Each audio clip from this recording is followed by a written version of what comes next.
우리 하나님 말씀 함께 합니다. 여호수아 17장 1절에서 17절까지 말씀입니다. 여호수아 17장 1절에서 13절까지 말씀, 구약성경, 제가 가지고 있는 성경은 344면이 있습니다. 344면 5면에 이어져 있습니다. 여호수아 17장 1절에서 13절까지 말씀을 우리 교독에서 읽도록 합니다. 저와 여러분들 한 절씩 하겠습니다. 제가 먼저 합니다. 므낫세 지파를 위하여 집에 뽑은 것은 이러하니라. 므낫세는 요셉의 장자였고 므낫세의 장자 마길은 길르앗의 아버지라. 그는 용사였기 때문에 길르앗과 바산을 받았으므로 므낫세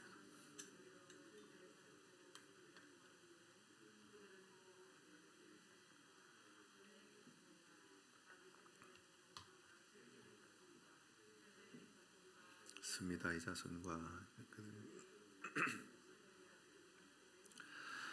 헤벨의 아들 길르앗의 손자 마길의 증손 므낫세의 현손 슬로브핫은 아들이 없었고 딸뿐이요 그 딸들의 이름은 말라와 노아와 호글라와 밀가와 디르사라. 그들의 제사장 엘라사와 여호와께서 모세에게 명령하사 우리 형제들 중에서 우리에게 기업을 주라 하셨다 하며 여호와의 명령을 따라 요단 동쪽 길르앗과 바산 외에 므낫세에게 10분깃이 돌아갔으니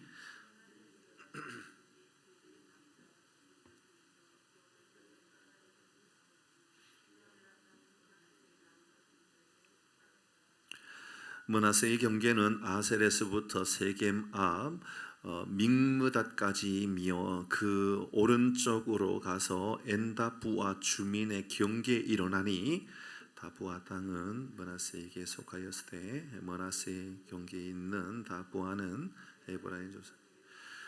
또 그 경계가 가나 시내로 내려가서 그 시내 남쪽에 일어나니 므낫세의 성읍 중에 이 성읍들은 에브라임에게 속하였으며 므낫세의 경계는 그 시내 북쪽이요 그 끝은 바다이며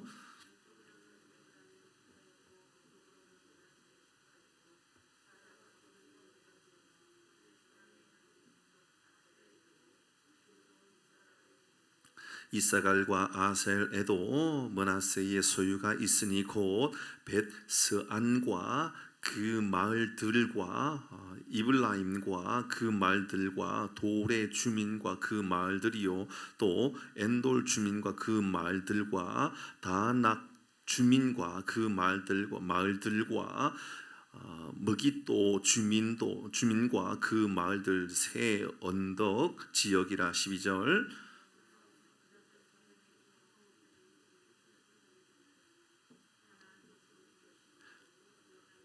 13절 같이 합니다. 이스라엘 자손이 강성한 후에야 가나안 족속에게 노역을 시켰고 다 쫓아내지 아니하였더라. 아멘. 우리 구호하도록 합니다. 시작. 하나님이 우리와 함께 하십니다. 그래서 우리는 잘 되고 있습니다. 할렐루야. 아멘. 하나님께서 오늘 이 밤에도 우리에게 큰 은혜로 우리의 심령을 위로해 주시는 밤이 되시기를 바랍니다. 여러분 16장에서 요셉의 자녀 중에 이 에브라임 지파의 땅에 대한 말씀을 우리가 지난주에 이제 나누었죠. 그 말씀을 통해서 우리가 두 가지 교훈의 말씀을 함께 나누었습니다. 에브라임 지파가 복을 받은 것은 그의 부모, 특별히 그의 아버지 요셉의 공로가 분명히 있었다 그랬습니다. 하나님이 요셉의 믿음을 귀하게 여기셨고 요셉의 믿음으로 인하여 그 자녀에게 무성한 가지처럼 그렇게 담을 넘는 가지로 만들어주셨다, 그 이야기를 나누었습니다. 그리고 함께 또 나누은 것은 이 에브라임 지파를 통하여서 자기 합리화라고 하는 불순종에 빠지면 안 된다, 그 이야기도 함께 나누었죠. 에브라임은 게셀에 거주하는 그 주민들의 사람들을 여러분 몰아내지 아니하고 노역으로 그냥 맡기는, 그 노역을 맡기는 일에 그냥 끝내버렸습니다. 그것은 불순종이었습니다. 물론 할 말은 있지요. 게셀 그까지 끝 아무것도 아니고 그 사람들은 이미 죽은 사람들이고 그 사람들은 이미 힘없는 사람들인데 뭐 그까지 끝까지 물러내 버려야 되나, 내가 이길 수 있는데 그렇게 말할 수 있습니다. 그러나 하나님 앞에 자기 합리화를 시키는 것은 불순종이었습니다. 하나님께서 가나안 족속들을 쫓아내라 그랬습니다. 이 정도쯤이야 라고 말하는 것은 불순종이라는 것이죠. 우리에게도 이런 죄가 있다 그랬습니다. 진리를 따르는 것, 명분보다도 내가 예수님 믿는 사람이지, 하나님 믿는 사람이지, 내가 신앙 있는 사람인지 이다라고 하면서도 여전히 세상의 이치를 더 중요하게 여기고 살아간다면, 예수 믿지만 부자가 되는 것이 더 중요하고 예수 믿지만 세상에 명예를 얻는 것이 더 중요하게 생각한다면 여러분, 믿음과 행동은 다른 것이 되는 겁니다. 자기 합리화는 불순종이 되었던 겁니다. 오늘은 요셉의 큰아들 므낫세에 대한 이야기를 할 겁니다. 므낫세는 12지파 중에 가장 넓은 땅을 분배받지요. 여러분 함께 볼까요? 말씀을 보면서 지도를 봅니다. 잘 안 보이겠지만 여러분, 우리가 13장에서 이미 보았던 것, 우리 13장에서 르우벤과 갓과 요단 동쪽 므낫세 반지파를 봤잖아요. 이미, 그죠? 13장에 이미 분배받은 것에 대해서 이렇게 했습니다. 먼저 이미 르우벤과 갓과 므낫세 반지파는 이미 요단강 동쪽 지역, 이미 지금으로 따지면 이 요르단 지역, 그쪽 지역을 이미 그들은 다 분깃으로 받았습니다. 그런데 이 요단강 동쪽이 아니라 서쪽 지역에 있는 이 므낫세, 오늘은 므낫세 지역을 볼 겁니다. 여러분 대략 봐도 므낫세 지파가 제일 넓은 땅이죠, 그렇죠? 제일 넓은 땅입니다. 여러분, 에브라임 땅은 제일 넓지는 않지만 가장 좋은 땅을 분배받았다 그랬습니다. 그렇죠? 중심이 되는 땅을 분배받았는 것으로 보여집니다. 므낫세는 물론 그 땅이 여러분 가족도 많지만 땅 자체가 그렇게 비옥할 수는 없는 지역도 꽤나 많습니다. 그렇지만 비옥한 땅도 많이 있지 않을까요? 그렇죠? 왜냐하면 갈릴리 인근 지역에 가장 많이 땅을, 갈릴리로부터 요단강을 흐르는 그 땅을 가장 많이 분배받은 것도 므낫세입니다. 맞죠? 그렇죠? 그렇습니다. 자, 대략 볼까요? 여러분, 동쪽으로는 요단강이 있습니다. 그렇죠? 서쪽으로는 지중해가 있습니다. 남쪽으로는 에브라임 지파의 땅이 소속되어 있습니다. 저 옆에 보면 단 지파가 있는데 원래는 저 단이 있었던 게 아니었죠. 여러분 아시다시피 에브라임의 서쪽 부분 끝이 원래는 지중해였습니다. 그런데 단 지파를 분배해 주면서 바로 이 에브라임의 일부분, 바로 이 지중해에 있는 지역을 함께 떼어서 주었던 겁니다. 그래서 저렇게 지도가 되어 있다라고 보시면 되고요. 므낫세 지파, 반지파, 이 요단 서쪽 지역 위쪽으로는 보면 이사갈이라든지 스볼론이라든지 아셀 지파가 경계로 되어 있는 이 지역입니다. 자, 제일 넓은 지역입니다. 이쪽 지역에 대해서 오늘 함께 말씀을 나누어 보도록 하십시다. 여러분, 므낫세 이 서쪽 지역에 있는 이 지파의 땅을 분배하면서 특이점이 있다 그러면, 물론 여러분 우리 12지파의 땅에 대한 이야기를 하나하나 다 나누면서 의미가 있겠죠, 그죠? 의미 없이 기록하진 않았을 거 아닙니까? 여러분 12지파에 대한 땅을 이야기하는데 아무 의미 없이 이렇게 많은 성경의 지면을 사용하면서 이렇게 이야기하진 않았을 거라는 거지요. 그러면 여러분, 이 므낫세 지파에 있어서 꼭 주목하고자 하는 하나님의 어떤 방법들이 있다면 그 뭘까요? 여러분, 오늘 말씀을 통해서 우리가 생각해 볼 것은 3절 말씀입니다. 3절 말씀에 보면 먼저 여러분, 이 므낫세 지파의, 므낫세 반지파의 땅 분배에 있어서 아주 특이한 한 중요한 사건 3절이 나옵니다. 같이 읽어봅니다. 시작.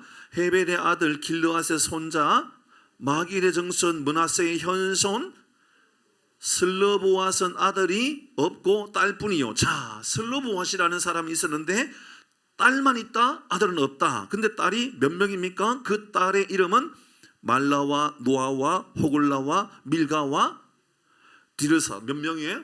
5명입니다.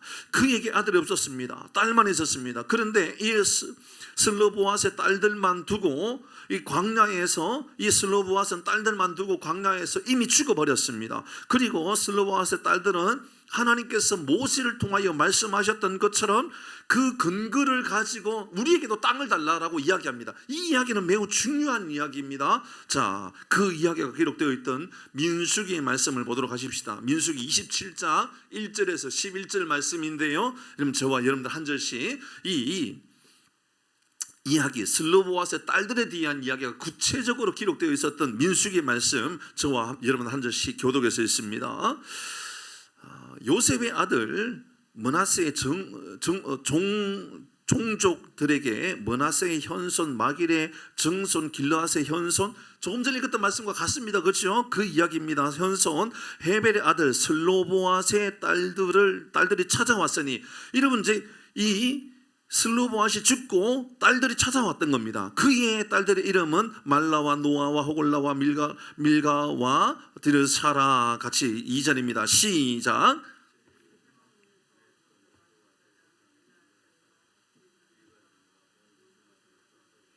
3절에 보니까 이렇게 말합니다. 우리 아버지가 광야에서 죽었다, 이렇게 말하죠. 그렇죠? 우리 아버지가 광야에서 죽었다. 여호와를 거슬러 모인 고라의 무리에 들지 아니하고 자기 죄로 죽었고, 그냥 죽은 겁니다. 고라의 무리로 인해서 죽은 게 아닙니다. 아들이 그런데 없다, 이렇게 이야기합니다. 그 다음에 4절 여러분 읽습니다. 시작.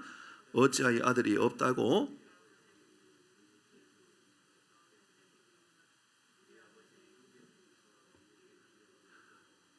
이제 이렇게 이야기하는 겁니다. 모세에게 우리 아버지가 죽었습니다. 근데 아들이 없습니다. 그럼 우리는 기업이 없네요? 기업이 없습니다. 우리는 딸들밖에 없으니까요. 그러니 우리 기업 좀 주십시오, 이렇게 이야기하고 있는 겁니다. 5절에 모세가 그 사연을 여호와께 아뢰입니다. 6절 시작. 여호와께서 7절 같이 합니다. 시작. 슬로보아스의 딸들의 말이 옳으니 너는 반드시 그들의 아버지의 형제 중에서 그들에게 기업을 주어 받게 하되 그들의 아버지의 기업을 그들에게, 하나님께서 이렇게 말씀하셨습니다. 그들은 아들이 없지만 딸들이 있다. 딸들에게 기업을 주어라, 이렇게 이야기한 겁니다. 자, 그 다음에 이제 8절에서 이어보면 너는 이스라엘 자손에게 말하여 이르기를 사람이 죽고 아들이 없으면 그의 기업을 그 딸들에게 돌릴 것이요. 9절 여러분 합니다. 시작. 10절에 형제도 없으면 그의 기업을 그의 아버지의 형제들에게 줄 것이요. 11절 같이 합니다. 시작.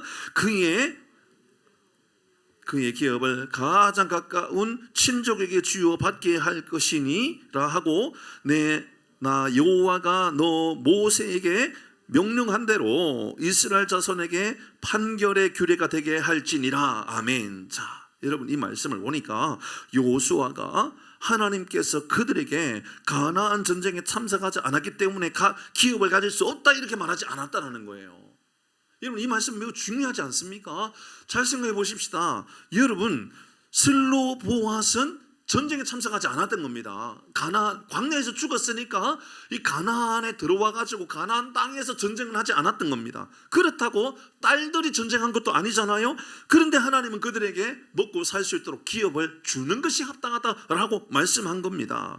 하나님은 여러분 명령을, 하나님께서 이 슬로보아스의 딸들에게 행하셨던 그 말씀하셨던 그 말씀대로 기업을 나누어 주어라고, 여성에게도 동등한 권리를 보장해 주어라고 그렇게 알려주고 있는 겁니다. 여러분 이 말씀이 아주 중요한 말씀이죠. 이따가 교훈의 말씀으로 우리 한번 새겨보도록 하십시다. 그럼 두 번째는 므낫세 지파도 그 성에 있는 가나안 주민을 쫓아내지 못했다고 이야기합니다. 12절 같이 읽어봅니다. 12절 시작.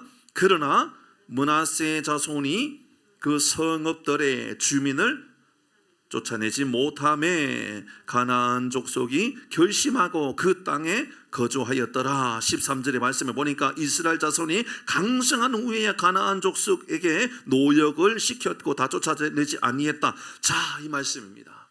여러분 보시지요. 쫓아내지 못한 겁니까? 쫓아내지 아니한 겁니까?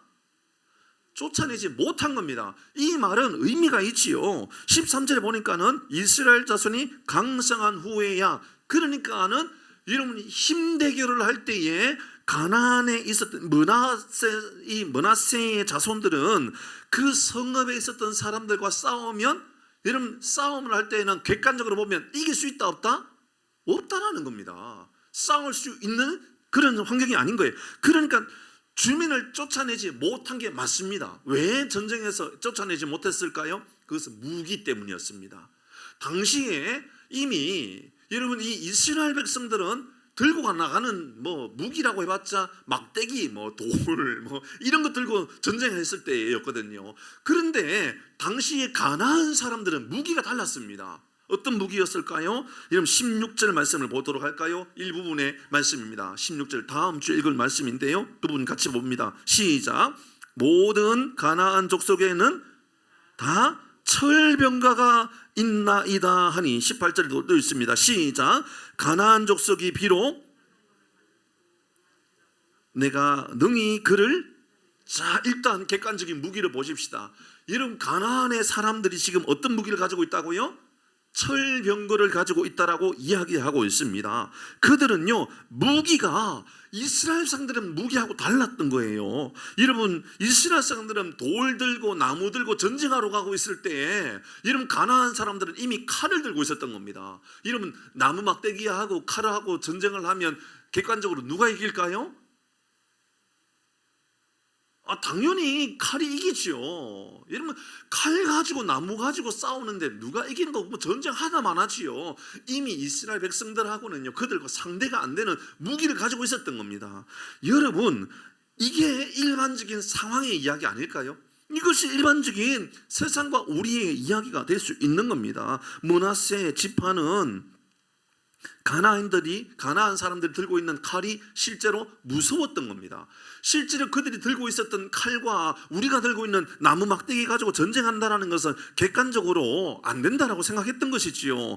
여러분 그러나 이스라엘 백성들은요 여러분 강성한 후에 그러니까 능력 있고 힘을 키운 이후에는 쫓아내야 되지 않습니까? 근데 그때도 그들은 쫓아내지 아니했다라고 이야기합니다. 자, 오늘 본문의 말씀을 통한 교훈들, 먼저는 기업을 당당하게 요구했던 이 슬로보앗의 딸들에 대해서 한번 생각해 보십시다. 여러분 당시에 여호수아와 갈렙을 제외한 당시에 나이가 20세 미만의 사람들은 광야에서 죽었죠, 그죠? 그러니까 가나안에 들어갈 때에는 이미 젊은 세대, 다음 세대가 되어서 들어갔던 그 민족이었던 겁니다. 그러니까 잘 따져보면 슬로보앗의 딸들이 아무리 나이가 많아도 여러분 20대 안팎의 나이거나 그죠? 20살 안팎의 나이거나 아니면 20대 다 밑에 10대의 소녀였을 것입니다. 분명히 아주 어린 아이들이었겠죠. 어린 딸 중에는 서너 살, 너댓 살 이런 아이들이 분명히 슬로보앗의 딸들이었을 것입니다. 슬로보앗의 딸들이 가나안에 들어왔으니 아마 그의 나이들은 이제 20대 안팎의 나이에 아주 젊은 나이. 그런데 그들이 당당하게 여호수아 앞에 자기네들에게 분깃을 달라고 땅을 달라고 요구하고 있는 것이지요. 통념적으로는 절대로 이해할 수 없는 겁니다. 왜냐하면 일단 여성입니다. 그렇죠? 여성입니다. 그리고 그들은 아버지도 없습니다. 그러니까 그들에게 힘이 되어줄 사람도 실제로 없는 겁니다. 가나안 땅을 정복할 때에 공로가 있을까요? 없을까요? 그것도 없습니다. 그러니까 조건을 따지면 아무 조건 없고 오로지 하나였던 겁니다. 뭐냐면 이미 모세에게 땅을 분배받기로 약속을 받았다는 겁니다. 맞죠? 그렇죠? 약속을 분배받기로 그렇게 약속을 받았다는 거, 그거 하나 붙잡고 지금 들어왔다라는 것이지요. 사랑하는 성도 여러분, 이 말씀을 통하여 우리가 영적인 교훈을 얻을 수 있는 굉장히 아주 중요한 교훈이 있죠. 사랑하는 교회 여러분, 우리는 주님 앞에 나아갈 때요, 여러분 우리 조건 때문에 하나님께로 나가는 것이 아닙니다. 우리가 신앙의 연수가 몇 년이 되었느냐, 우리가 세상에 나가서 어둠의 악한 세력을 얼마나 쫓아내었느냐, 얼마나 공로가 많으냐, 얼마나 영적인 파워가 가득하여서 우리가 힘있게 싸우느냐, 이런 그거 하나님 묻지 않으셔요. 우리 하나님은 우리가 당당하게 하나님의 은혜로 복음으로 나가라고, 믿음으로 나가라고, 주님을 붙잡으라고 말씀하고 있는 겁니다. 히브리서 4장 14절 16절의 말씀 같이 읽어봅니다. 14절에서 16절 같이 합니다. 시작. 그러므로 우리에게 큰 대제사장이 계시니 성천하시니 곧 하나님의 아들 예수시라. 우리가 믿는 도리를 굳게 잡을지어다. 우리에게 있는 대제사장은 우리의 연약함을 동등하지 못하실 리가 아니요 모든 일에 우리와 똑같이 시험을 받으신 이로되 죄는 없으시리로다. 16절 시작.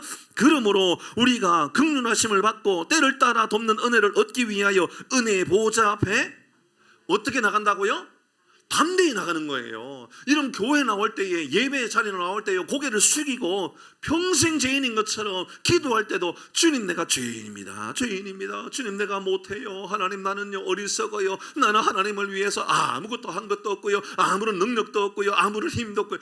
그런 마음을 가지고 하나님께로 나가는 것이 아니라 은혜를 얻기 위하여 은혜의 보좌 앞에 나갈 때는요 담대함을 가지고 나가는 겁니다. 사랑하는 성도 여러분, 우리의 찬양이나 기도가 담대할 수 있기를 바랍니다.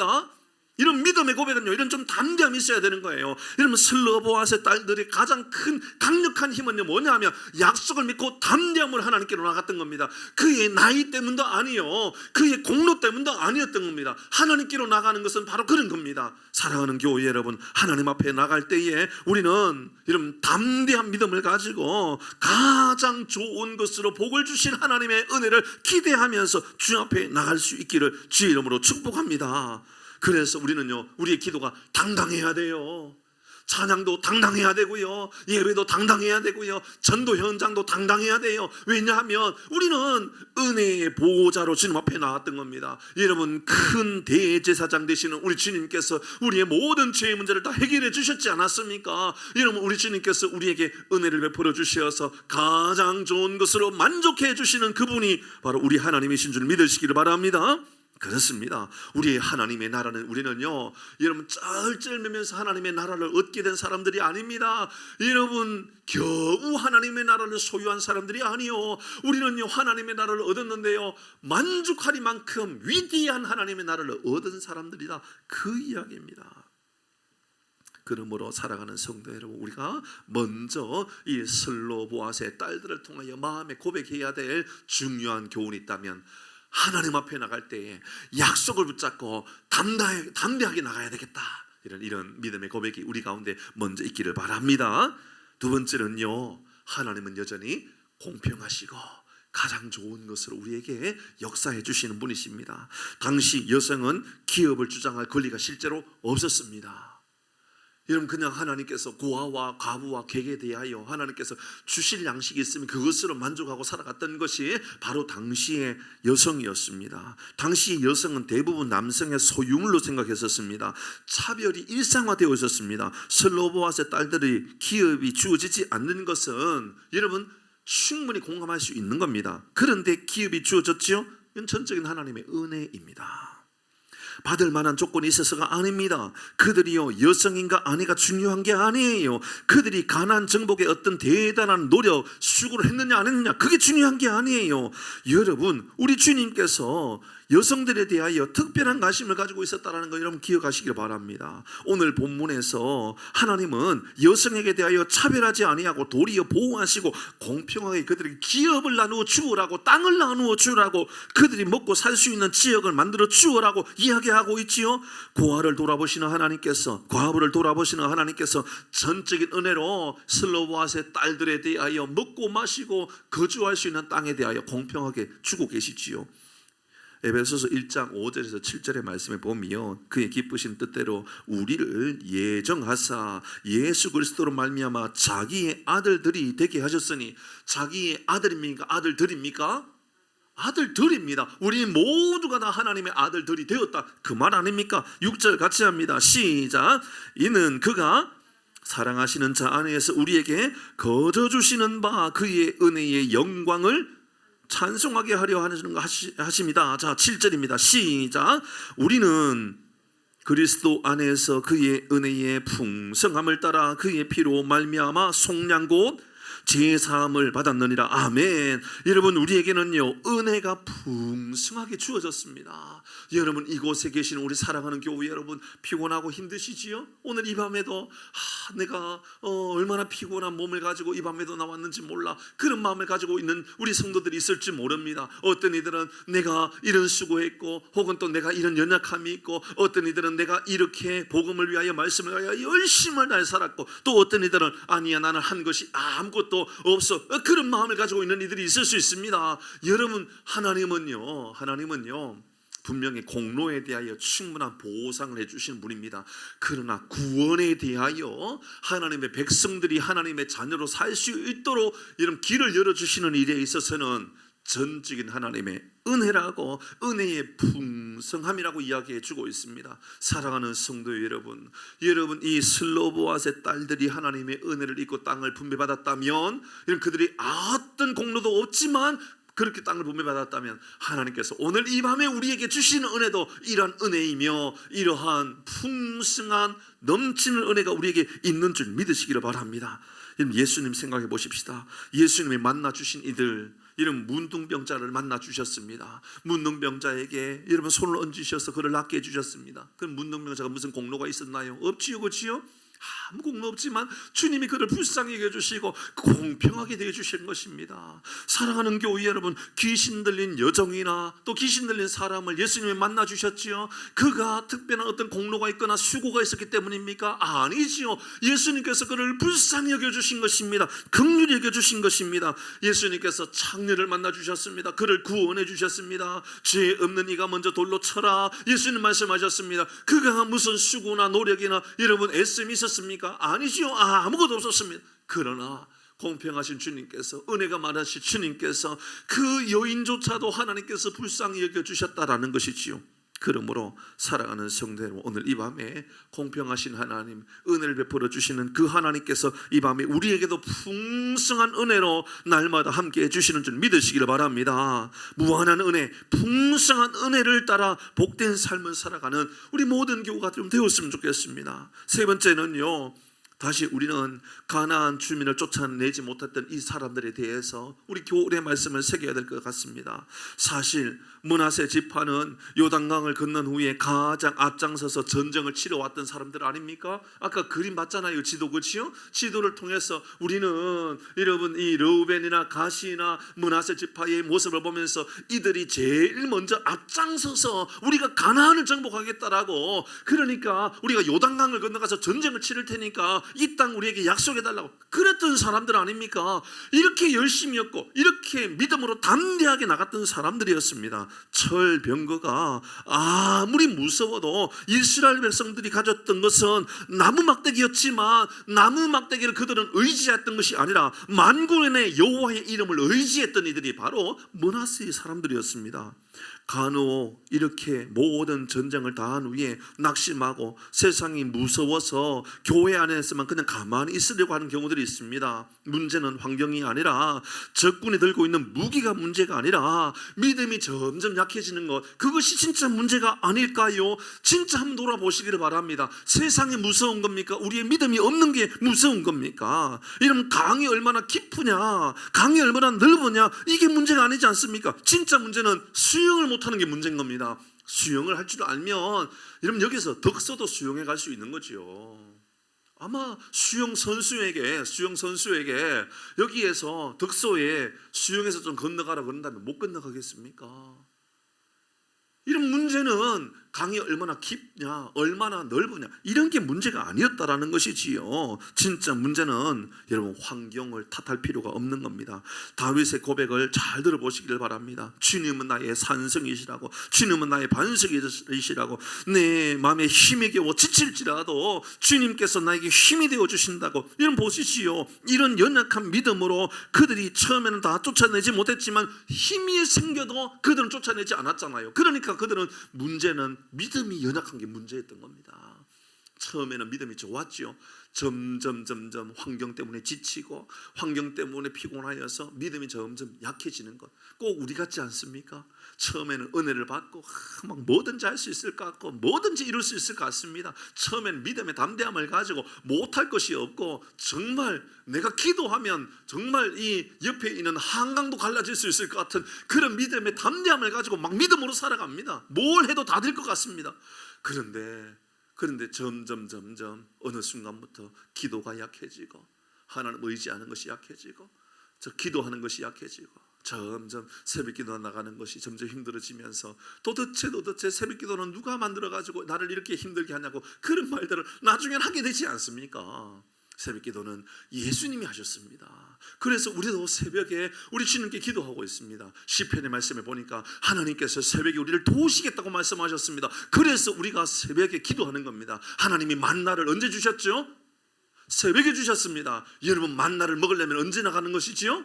새벽에 나가는 겁니다. 여러분 배가 불러서 그렇습니까? 새벽에 만나를 먹으러 가는 것은요, 억지로 가야 할 일입니까? 아니면 감사함으로 가야 할 일입니까? 감사할 일로 가야 될 일입니다. 여러분 우리가 점심때나 또 저녁때나 언제 밥을 먹으러 가는데 식당에 가는데 맛있는 거 우리 먹으러 가자 할 때 억지로 끌려가는 사람들입니까? 그렇지 않지요. 여러분 밥상이 딱 차려지면 이야 이거 너무너무 좋다, 나를 위해서 이렇게 좋은 밥상 차려줬구나, 감사함으로 나가지 않습니까? 새벽기도도 마찬가지인 것이죠. 어느 순간부터 점점 힘들어지면서 새벽기도는 도대체 누가 만들어서 말이야, 목사님도 우리를 괴롭힐 게 따로 있지 이 새벽기도 가지고 괴롭히냐고 뭐 이런 일들이 혹시나 나타나지 않습니까? 여러분 처음에는 믿음 좋았다가 점점 상황을 보고 상황이 여의치 아니하면, 또 남편과의 관계가 좋지 아니하면, 부부와의 관계가 좋지 아니하면, 또 자녀와의 또 이웃과의 관계가 좋지 아니하면 마음이 소심해지고 마음이 문이 닫혀버리면서 도대체 가나안 땅으로 누가 인도한 거야, 그냥 가만히 내버려 두지, 혹시 이렇게 불평하는 사람들 아닙니까? 결국은 하나님께서 그들에게 능력을 주시고 하나님께서 그들에게 막강한 능력을 주셔서 여러분 이 가나안 땅에 있는 사람을 이길 수 있는 힘을 가져도 쫓아냅니까? 안 쫓아냅니까? 안 쫓아냅니다. 이를 볼 때 우리가 느끼는 것은, 중요한 것은 무기가 아니요 믿음이요 믿음. 사랑하는 교회 여러분, 하나님께서 주시는 담대한 믿음, 하나님께서 주시는 은혜의 믿음에 우리에게 충만하기를 주의 이름으로 축복합니다. 우리의 성품이나 우리의 인격이나 생각이나 경험을 의지하지 마시고 하나님 말씀을 붙잡고 믿음으로 담대히 나아가는 우리 모든 성도님들 되시기를 주의 이름으로 축복합니다. 말씀 마무리합니다. 세 가지 나누었습니다.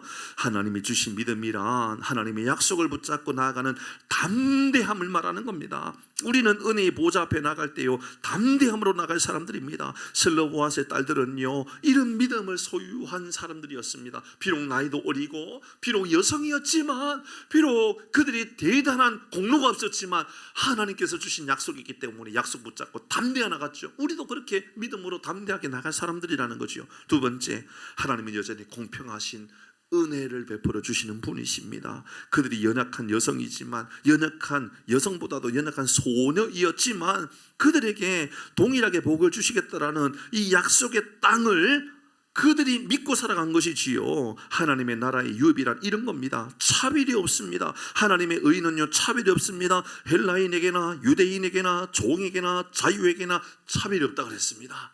하나님 오늘 이 밤에 우리에게 구원의 복을 주실 때 차별이 없는 겁니다.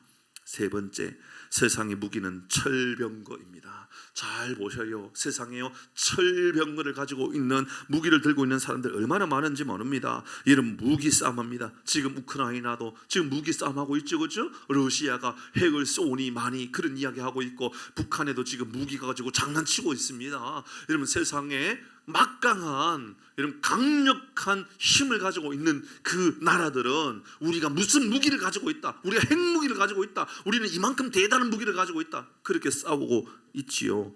그러나 우리의 무기는, 여러분 무기가 철병거가 아니라 우리가 들고 있는 재능이 나무 막대기 같고 돌 같다 할지라도 성령의 능력을 힘입고 만군의 여호와의 이름을 힘입고 이것을 무기로 삼고 나아가는 우리 모든 교우들 되기를 바랍니다. 우리의 대장은 우리 주님이십니다. 우리 주의 이름으로 승리하는 우리 모든 교우들 되시기를 주의 이름으로 축복합니다.